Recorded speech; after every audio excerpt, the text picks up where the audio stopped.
Bienvenidos. Esto es Fuera de la Caja. Yo soy Macario Esquetino y agradezco mucho que me escuche en esta revisión de lo ocurrido en la semana que termina el 27 de octubre, que es hoy domingo, que estoy grabando para usted, y es cumpleaños de mi mamá, a quien le mando una felicitación, aunque seguramente verá este video después, pero bueno, ya le hablaré de cualquier manera. Eh, esta semana, la cuarta semana prácticamente del nuevo gobierno, en los próximos días se cumplirá un mes de que llegó la señora Sheinbaum a la presidencia, y pues no sé si usted coincide conmigo, pero esto es un caos. Yo eso es lo que percibo.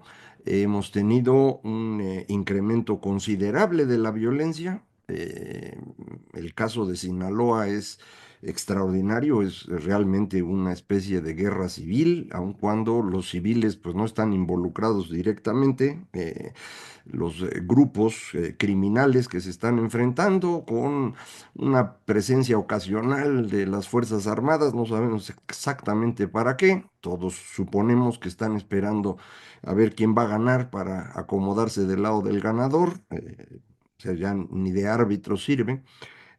Pero no es el único lugar, se ha incrementado también en Guerrero, en donde hemos tenido enfrentamientos muy importantes.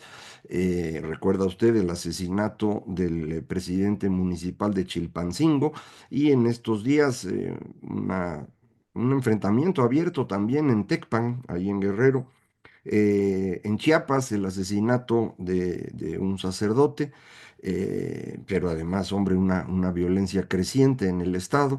Y bueno, en general, creo que las cosas no están funcionando muy bien en materia de seguridad. Mientras eso ocurre, el gobierno con quien se quiere pelear no es con los criminales, sino con los jueces.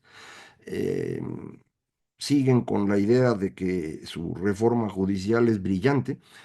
Cualquier persona que medio entienda de leyes le dirá que es una tontería muy grande, pero pues es lo que les dijo su líder que hicieran y lo tienen que hacer y en eso están. Eh, Esto no solamente está complicando ya la operación de la justicia, porque hay manifestaciones, paros de parte de los juzgadores para defender su espacio de trabajo, su carrera. No es así de sencillo que usted se dedicó 30 o 40 años a ser un juez y pues mañana tiene que buscarse una chamba de otra cosa, y nomás por la ocurrencia de estos changos, pues no es muy razonable. No nada más eso, hay también ya jueces que empiezan a renunciar anticipadamente, no quieren participar en tómbolas y creo que tienen toda la razón. Si la preparación para dedicarse a un puesto va a depender de la fortuna, de la suerte, del azar, pues estamos mal, ¿no? Yo creo que no es una cuestión razonable. Eh, no he escuchado alguna defensa de parte de la gente de Morena, de los aliados, del gobierno, ninguna defensa que me parezca que tiene, aunque sea un pedacito de razón. Eh, Sus reclamos son que los jueces son corruptos, pero eso pues aquí en México decir que alguien es corrupto, pues es casi decir que es mexicano, perdone que se lo diga yo así, pero esa ha sido nuestra costumbre. Lo aprendimos a hacer muy bien durante el viejo régimen, el régimen de la revolución, que así es como resolvía los conflictos, a través de negociaciones, de manera discrecional. No había leyes en aquella época, ¿se acuerdan? Bueno, ahí estaban, pero nadie les hacía caso. Entonces todo se resolvía negociando y la corrupción era el mecanismo con el cual evitaban conflictos mayores entre los grupos. Ahora nos quieren utilizar la corrupción para destruir, eso fue lo que hizo el anterior presidente, todo su gobierno, y esa es la excusa hoy con la reforma judicial. Yo vuelvo a decir, ya lo dije varias veces, lo vuelvo a decir, de las tres etapas que tiene el proceso judicial, que es la procuración, impartición y administración de justicia, a mí me parece que la impartición es el menos malo de los tres, lo que no quiere decir que esté bien, pero es menos malo. La procuración es una basura y la administración, hombre, si usted ha tenido mala fortuna de conocer a alguien que vaya a prisión. Sabrá lo que es la administración de justicia en México. Entonces, no le veo ningún argumento, más allá, insisto, de la venganza que el expresidente quiere ejercer contra aquellos que obstaculizaron sus ocurrencias, y la idea de que si destruyes al Poder Judicial, pues ya no hay nadie que te pueda parar y ya tienes todo el poder en tus manos. Al respecto, creo que se están equivocando y feo los del poder hegemónico, es decir, Morena y aliados. Están actuando de una manera profundamente excluyente. Solo ellos tienen razón, solo ellos pueden opinar, nadie más puede hablar de esto. No han querido platicar con nadie acerca ni de la reforma judicial ni de las otras. No permiten el diálogo con las personas involucradas, con expertos, con la oposición que también ganó su lugar en el Congreso y merecería ser atendida. No, con nadie. Solo ellos están funcionando. Esto es un problemón para ellos, ¿eh? O sea, obviamente ahorita para nosotros es un problema porque no podemos opinar y que se nos haga caso o al menos se nos escuche, pero para ellos es un gran problema y es algo que no parecen entender. En sociedades diversas, como lo son hoy prácticamente cualquier país, eh, uno no puede excluir a los demás, no hay manera. En sociedades más o menos homogéneas esto puede ocurrir, pero en sociedades diversas no hay manera de evitar que haya personas que piensan suficientemente distinto como para pues, exigir que se les haga caso. Estos grupos que van a estar quejándose, reclamando, que quieren hacer las cosas distinto, no los va usted a poder destruir, no hay manera, o sea, a menos que tenga muchísima fuerza y quiera matar a todos, pero eso no es un mecanismo muy útil. En el México del siglo XX, el régimen de la revolución, el PRI, tenía la gran capacidad de evitar que estos grupos le hicieran demasiado daño con un mecanismo muy sencillo. Los grupos que no eran muy peligrosos los dejaban. No los dejaban por completo porque los obstaculizaban, los bloqueaban y demás, pero rara vez había enfrentamientos. Es el caso del Partido Acción Nacional. Acción Nacional se crea para enfrentar al Partido de la Revolución Mexicana, que se había creado en 1938. Acción Nacional se funda en 1939 para oponerse a la idea totalitaria de que todos en México creen en la revolución. Los dejaron. Hubo enfrentamientos, hubo muertos en el transcurso de la historia, pero no es una destrucción dirigida en contra de Acción Nacional. Les dieron chance, les dejaban ganar de vez en cuando algún municipio, alguna diputación. Hay otros grupos que podrían ser un poco más peligrosos y entonces en lugar de dejarlos, lo que hacían era ir a comprarlos. Les ofrecían espacios que tuvieran el control de una universidad o a lo mejor de una sección sindical, o les permitían organizar a sus grupos campesinos y les daban algo de financiamiento o cosas así. Y estos mecanismos de cooptación reducían significativamente la conflictividad social. Hubo grupos extremos que sí eran peligrosos, que no querían negociar, y a esos sí los enfrentaron y fuerte. Y a esos es a los que les ofrecían la triple exilio, entierro o encierro, y pues les tocaba como fuera. Pero este PRI, para poder sobrevivir como potencia hegemónica, va capturando a todos estos grupos. Si uno no quiere capturarlos, entonces los va a tener que enfrentar. Una posibilidad es el camino democrático, en donde cada grupo puede participar en condiciones similares, llegan a elecciones, el que gana puede gobernar, pero pues gana un periodo o dos y luego le gana otro, etcétera. Si usted quiere ser verdaderamente hegemónico, pero además no quiere que los demás opinen, pues entonces está usted en un problema. Y eso es lo que yo creo que en este momento le ocurre a Morena y aliados.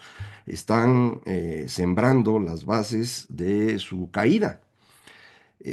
Como sabemos, su triunfo el 2 de junio no fue legítimo, pero fue legal. No fue legítimo porque no se cumplieron las reglas de la democracia. El presidente intervino ilegalmente, utilizó recursos públicos, hubo intervención del crimen organizado, colonizaron las instituciones electorales, etcétera. Entonces no es legítimo, es legal. Pero ahora están destruyendo la legalidad. Bueno, entonces, ¿qué les queda? No sé si ya lo pensaron, lo dudo. Les sugiero que se detengan y lo piensen. Escribí esto en mi artículo de este lunes 28. Pero esa no es la única amenaza que se cierne sobre Morena. En mi opinión, Morena, como fuerza hegemónica, es no solo excluyente, sino también indisciplinada e incompetente. Y estas tres cosas son bien difíciles. ¿A qué me refiero por indisciplinada? Usted recuerda, Morena tiene muy poco de existir, estarán cumpliendo 10 años mm, los siguientes meses, me imagino, no recuerdo exactamente cuándo se fundó, pero están 10 años. Cuando arrancaron eran poquitos, luego se tragaron a la mitad del PRD, luego se llevaron todo el resto del PRD y a la mitad del PRI, y del PAN también jalaron gente, y en el transcurso de 10 años han llegado de todos lados. ¿Qué tienen en común? Nada más que la aspiración por el poder y la subordinación a su líder histórico. Ese es el problema. En este momento tenemos dos fuentes de poder, el expresidente y la presidenta. Y el expresidente tiene una idea y la presidenta tiene otra distinta. Y esto está provocando un conflicto muy serio. Todo el mundo insiste en que Claudia Sheinbaum es copia de López y la calca y no sé qué tantas cosas le dicen. Yo francamente creo que no son iguales. Creo que sí fingió todo el tiempo la señora Sheinbaum que era idéntica a él, pues, para ganar, no quería arriesgarse, sabía que eso es lo que quería López y eso fue lo que hizo. Pero creo que sí son distintas personas en términos de su interpretación del poder. Creo que el expresidente tiene una visión profundamente personal del poder, ha concentrado el poder en sus manos. Recuerda usted que se lo decía, que la concentración de poder no era en el presidente, sino en la persona. Bueno, pues hoy ya es claro, es en la persona esa concentración de poder. Él es el que controla el Congreso y a los 24 gobernadores que tienen. Eh, Mientras la presidenta quiere hacer una cosa distinta y lo ha intentado. No se ve mucho porque superficialmente parecería que están en el mismo tema, ¿no? Los dos quieren destruir el poder judicial. Tienen que estar en esa misma lógica ahorita porque no tiene la presidenta la fuerza suficiente para enfrentar al anterior. No la tiene. Entonces no puede salirse del script porque se le va a venir el mundo encima, pero lo ha intentado. Ha estado enviando modificaciones a las reformas. Y cada vez que llegan las modificaciones de la presidenta al Congreso, los legisladores arrancan las hojas y se regresan a lo que ellos traían. Este es un enfrentamiento. Aquí hay el árbitro entre el ejecutivo y el legislativo debería ser el judicial. ¿Entiende usted por qué digo que están cometiendo un error? No van a tener un árbitro para dirimir su conflicto entre ellos. Y esta indisciplina a la que me refiero está generando ese conflicto y es un conflicto no menor. Le está impidiendo a quien tiene hoy la presidencia el de poder dirigir el gobierno en la dirección que a ella le parece importante. Y aquí es donde conviene insistir en la diferencia entre los dos. Le decía, el expresidente tiene una visión profundamente personal, es un dictador, solo él manda. Puede delegar el poder tantito por un rato, pero luego lo quita y hace pedazos a la persona, no le importa. Él es lo único, es un dictador. La señora Sheinbaum, yo creo que por su educación, yo no la conozco, recuerde usted, por su educación desde niña y luego cuando joven, con los compañeros que tuvo en preparatoria y universidad, es una convencida del Estado.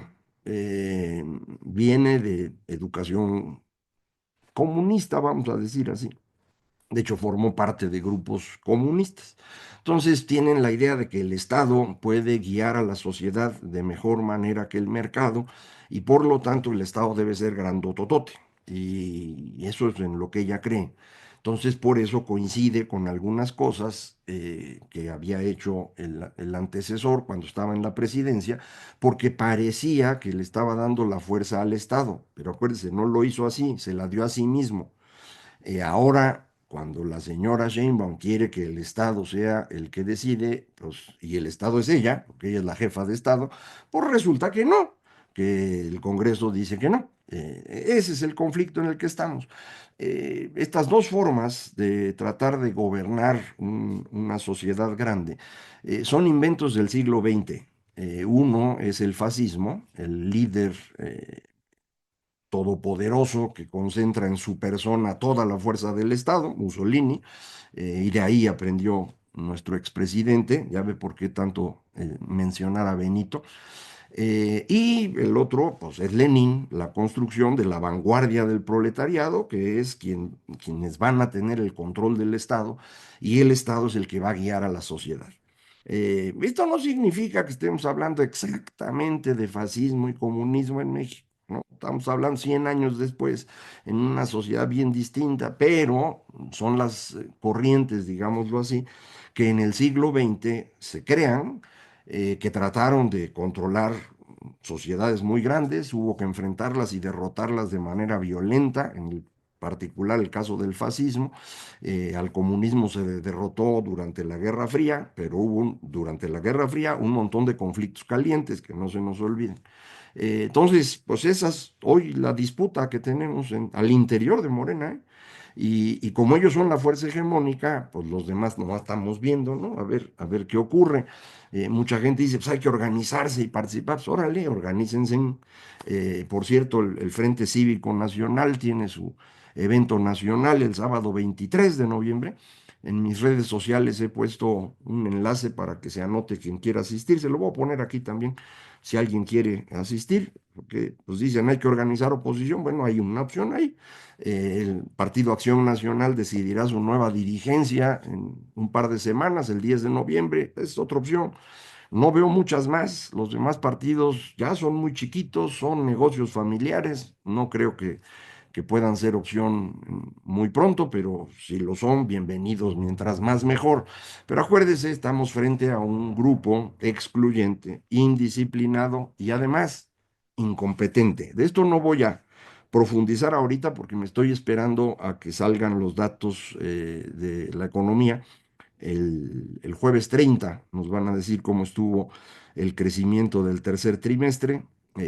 Yo creo que va a ser una sorpresa negativa, y esto va a obligar a pensar las cosas mejor para el presupuesto que debe entregar el Poder Ejecutivo el 15 de noviembre a más tardar. Pero recuerde usted que quien decide el presupuesto no es el Poder Ejecutivo, es la Cámara de Diputados.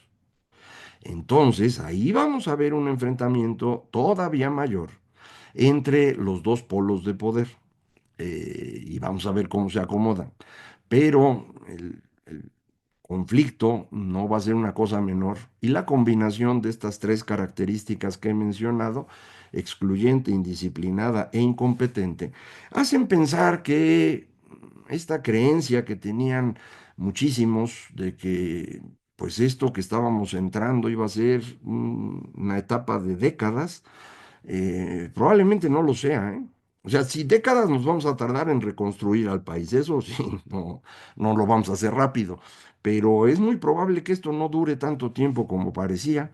Eh, Lograron sobrevivir el sexenio pasado, llegaron a ganar la elección porque destruyeron todo con tal de ganarla, y ahora no tienen ni nada para ganar la siguiente, ni recursos, ni estructuras, están excluyendo, no hay disciplina, no hay claridad.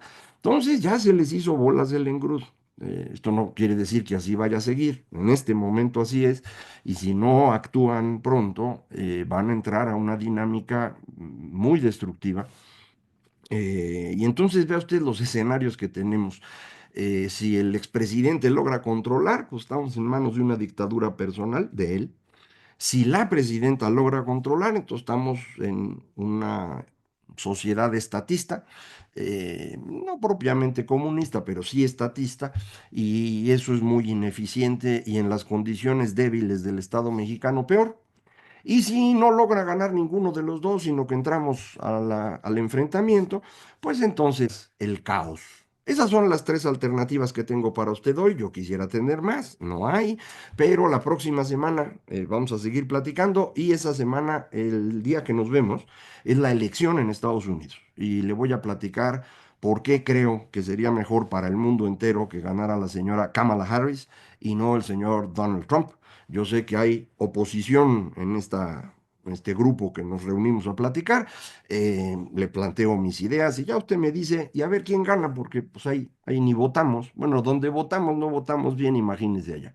Bueno, muchísimas gracias. Esto fue Fuera de la Caja.